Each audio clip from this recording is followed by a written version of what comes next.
Assalamualaikum teman-teman. Saya Ulfatur Raziana Ainul Hidayati, absen 35. Pada kesempatan kali ini, kita akan belajar tentang Indonesia dan dunia. Simak dengan baik ya. Indonesia dan dunia. Sebagaimana yang kita ketahui, bahwasanya Indonesia merupakan salah satu negara di dunia. Letaknya ada di sini. Oleh karena itu, pasti terjadi sebuah hubungan internasional, perdamaian dunia, bahkan adanya ancaman Impolic Hankam bagi Indonesia. Mari kita kupas satu persatu. Hubungan internasional. Menurut Jeremy Bentham, seorang sarjana hukum Inggris, hubungan internasional merupakan hubungan antara suatu negara dengan negara lain. Hubungan ini terjadi karena beberapa faktor, yaitu adanya kekhawatiran dari sebuah ancaman, keterbatasan pemenuhan kebutuhan dan kepentingan nasional, keinginan meningkatkan kesejahteraan nasional, keinginan mendapatkan dukungan dari negara lain, serta keinginan memiliki hubungan politik dengan negara lain. Sumber hukum hubungan internasional di Indonesia. Yang pertama, sila kedua Pancasila, kemudian alinea keempat pembukaan Undang-Undang Dasar 1945, kemudian Undang-Undang Dasar 1945 pasal 11 ayat 1-3 dan pasal 13 ayat 1-3. Undang-Undang Nomor 37 Tahun 1999 tentang Hubungan Luar Negeri, serta Undang-Undang Nomor 24 Tahun 2000 tentang Perjanjian Internasional. Nah, itu dia teman-teman pembahasan tentang pengertian hubungan internasional dan sumber hukum hubungan internasional di Indonesia. Hubungan internasional ada 3 macam teman-teman. Yang pertama ada hubungan bilateral, yaitu hubungan antara dua negara, contohnya Indonesia dan India. Kemudian ada hubungan multilateral, yaitu hubungan antara banyak negara, contohnya PBB. Kemudian ada juga hubungan regional, yaitu hubungan antar negara dalam satu kawasan, contohnya ASEAN. Lanjut ke pembahasan berikutnya, yaitu dinamika peran Indonesia dalam perdamaian dunia. Dalam rangka mewujudkan perdamaian dunia, Indonesia menerapkan kebijakan politik luar negeri bebas aktif. Bebas berarti Indonesia tidak memihak atau ikut serta pada kekuatan-kekuatan yang ingin berseteru dan tidak sesuai dengan nilai luhur bangsa. Sedangkan aktif berarti Indonesia ikut aktif dalam setiap perwujudan perdamaian dunia.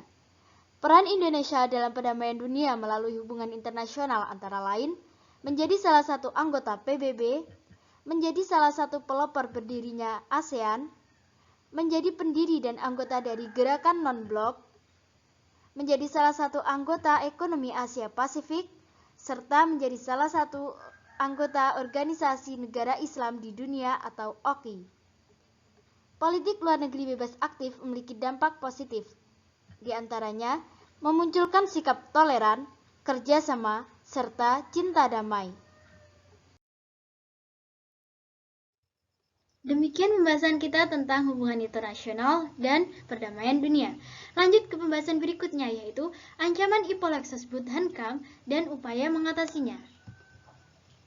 Yang pertama ada ancaman ideologi. Kemudahan berteknologi, berinformasi, serta berkomunikasi akan mempengaruhi pola interaksi sosial. Salah satunya gawai. Hal ini akan memunculkan sikap individualis. Sikap individualis inilah yang menyebabkan munculnya ideologi liberalisme, di mana ideologi ini menyatakan bahwasanya setiap individu memiliki kebebasan mutlak. Hal ini tentu bertentangan dengan ideologi Pancasila.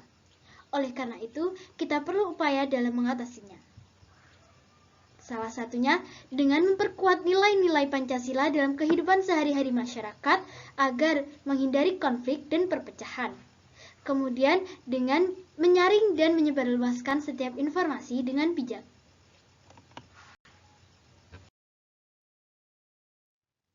Yang kedua adalah ancaman politik. Ancaman politik dapat berupa korupsi, gerakan separatisme, serta demonstrasi. Ketiga tindakan tersebut dapat mempengaruhi stabilitas politik di Indonesia. Oleh karena itu, perlu adanya upaya dalam mengatasinya. Hal ini dapat dilakukan yang pertama dengan hadirnya pemimpin nasional yang kuat dan tegas. Kedua, hadirnya media massa yang mengawasi dan berimbang. Ketiga, hadirnya masyarakat sipil yang aktif dan progresif. Keempat, menumbuhkan sikap jujur. Kelima, menumbuhkan sikap persatuan dan kesatuan.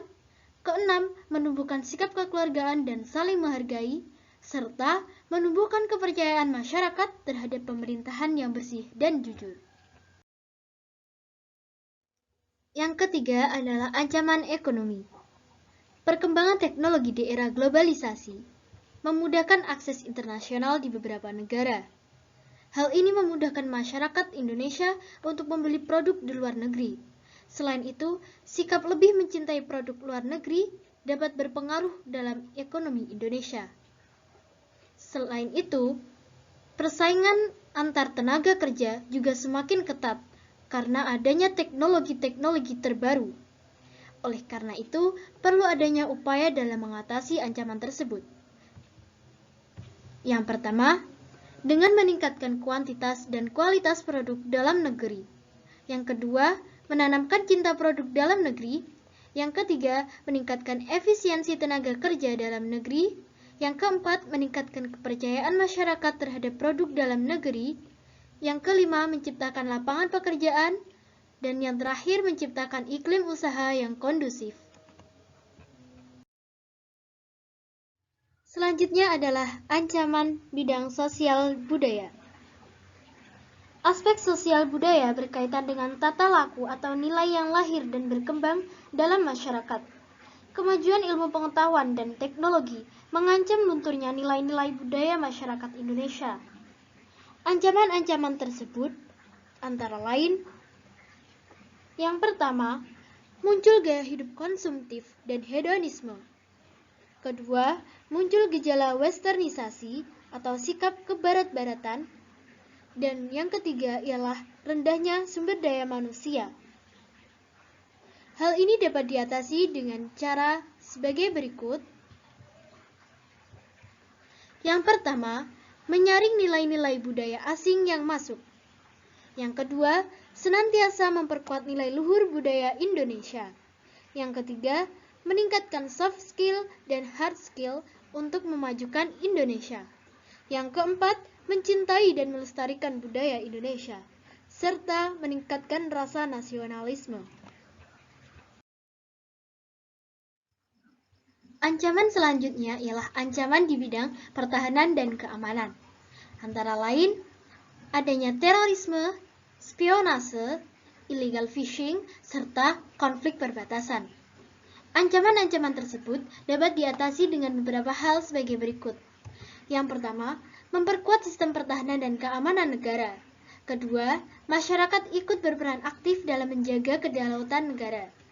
Ketiga, melakukan pengawasan terhadap wilayah-wilayah perbatasan dan aset-aset negara.